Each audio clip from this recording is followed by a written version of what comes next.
Freud estava errado? Talvez essa seja uma pergunta muito frequente no meio ignorante que é a internet, mas é uma pergunta importante de fazer porque até eu que estudo o cara há muito tempo tenho as minhas dúvidas e críticas. E aí a grande pergunta é, o Freud estava errado? Será que ele não acertou no que ele se propôs a fazer e aí nos últimos 100 e poucos anos tá um monte de gente correndo atrás de um objeto que não existe?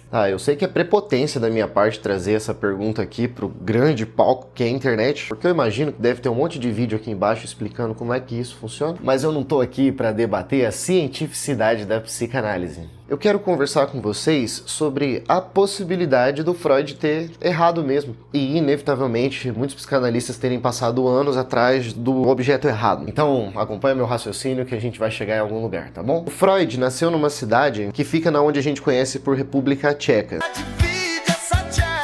O cara é aquela coisa que a gente podia chamar de gênio, mas eu aposto que ao longo da vida dele ele desenvolveu vários traumas. Está na biografia do cara. Ele tinha uma mãe muito mais nova do que o pai e ele considerava essa mãe muito bonita. Acho que um monte de cara considerava o problema do Freud. Ele cresceu, virou médico, estudou com Charcot, estudou com Breuer, estudou as histéricas e descobriu que o sofrimento mental podia causar sofrimento físico e esse sofrimento físico indicava provavelmente algum desejo sexual reprimido. E aí ele escreveu toda a teoria dele da psicanálise baseada numa teoria, a teoria da repressão. Existe um recalque, ele surge a partir do limite físico que você tem na vida, por exemplo, você é recalcado em voar, não dá pra pular de um prédio e voar. E aí as regras sociais, por exemplo, você não pode invadir um prédio e pular porque o Estado não deixa. Então, existe toda uma política de preservação da vida. E aí você vai viver pressupondo que você tem que viver. Sacou? Então, existe um recalque, um limite, seja ele físico ou social. Alguns desejos seus não ligam para esse recalque. Às vezes você quer fazer coisas que você não pode ou é impossível de fazer. Aí a sua estrutura mental jogaria isso para uma coisa que é chamada de inconsciente. Aí lá no inconsciente ficam essas coisas que você queria fazer, mas não pode. Mas o desejo teria uma energia que é chamada de pulsão, que mesmo reprimido, ele continua tentando sair para a realidade. E aí surgiriam os transtornos, como as histerias, neuroses, obsessões e as psicoses. E depois disso vem os textos do Freud, onde ele ensina a gente a fazer a clínica e surgem os psicanalistas e os analistas. Tem a questão lá da interpretação dos sonhos, que pra mim é um dos melhores livros já escritos na face da Terra. Mas eu ainda assim acho que o Freud errou.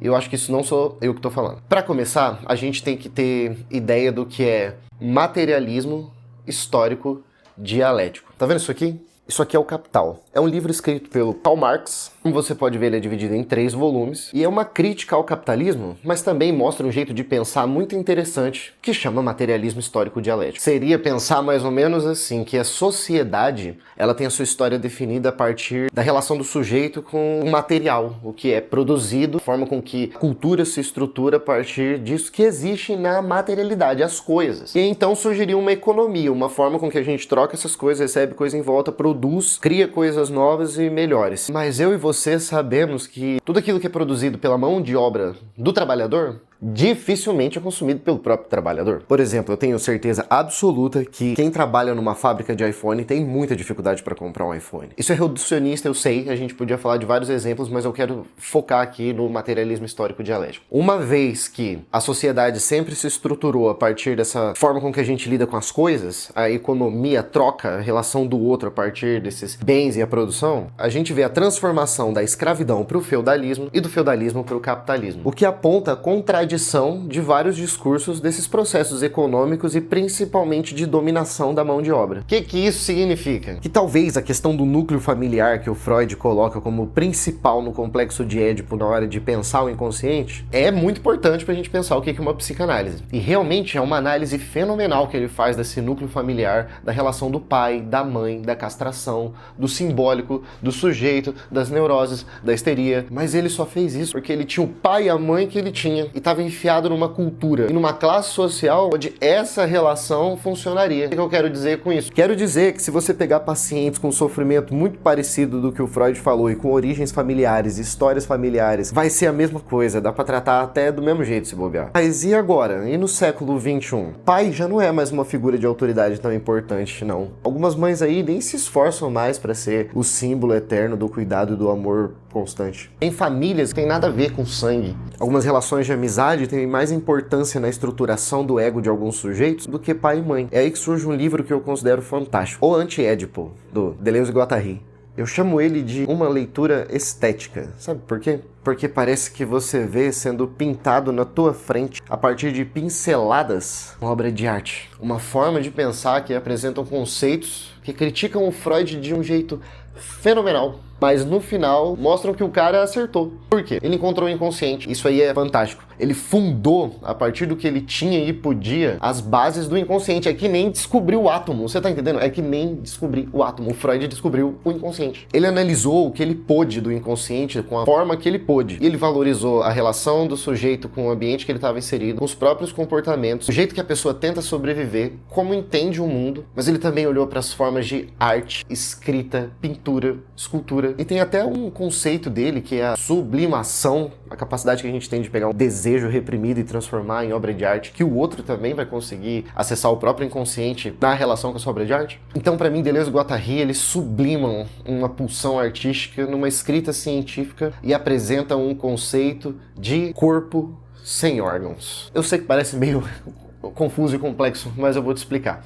Imagina que nós somos máquinas desejantes, que a gente produz desejo. Imagina que um órgão se liga com outro, que se liga com o sistema nervoso, que se liga com a pele, que essa pele liga com a pessoa que você toca, a pessoa que você toca se liga com o planeta, esse planeta tá ligado com todas as outras pessoas, pessoas experimentando a sua vida, sua cultura, criando obras de artes novas, criando novas formas de amar, de se relacionar, tanto com o outro quanto consigo mesmo, e todas elas são dotadas de um inconsciente, estão sendo atravessadas constantemente por desejos. Mas talvez a questão não seja a repressão. Aqui nós estamos falando de corpos que criam desejos.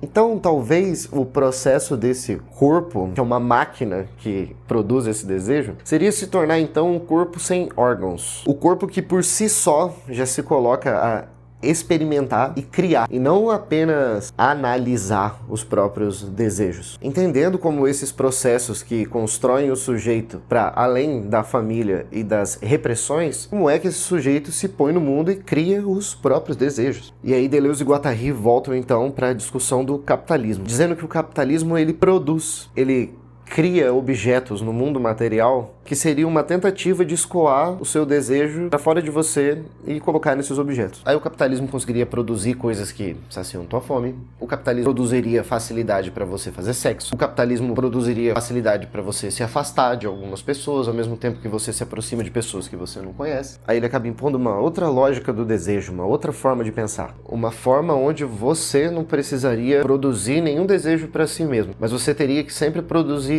algo que pudesse vir a te satisfazer, dentro de uma lógica capitalista, e muito provavelmente explorado, mal remunerado. E dependendo da sorte de onde você nascer, sem muita qualidade de vida. Dependendo da cultura que você nascer, com relações complexas. Às vezes edipianas, às vezes narcisistas, às vezes antígonas, algumas epopeias na vida. E talvez seja por isso que seja muito difícil você dizer eis o objeto da psicanálise. Concordo com Lacan quando ele fala que a psicanálise ela se apresenta como aquilo que estuda a falta. Aquilo que não tem objeto. Aquele objeto que você sempre percebe que ele não está lá e por isso você continua procurando, mas aí você não encontra. Eu acho isso uma vantagem, porque quanto menos você encontrar esse objeto perdido do teu desejo, acho que maior a chance de você ser criativo, tentar fazer alguma coisa, tentando se entender como um corpo sem órgãos, e não de coisas que supostamente vão satisfazer o seu desejo. Sei que é difícil pensar diferente dessa lógica, porque somos todos capitalistas neoliberais, é onde a gente vive, a cultura que a gente foi inserido. E provavelmente você vai ter um monte de sofrimento parecido com o do Freud, porque o brasileiro importou muito da cultura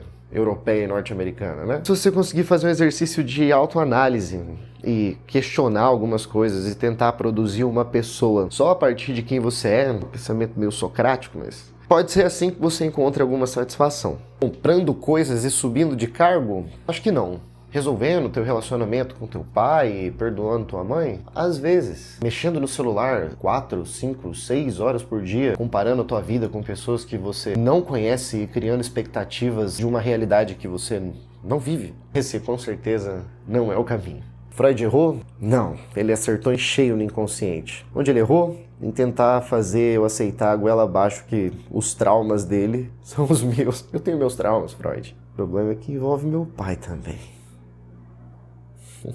Até semana que vem, galera.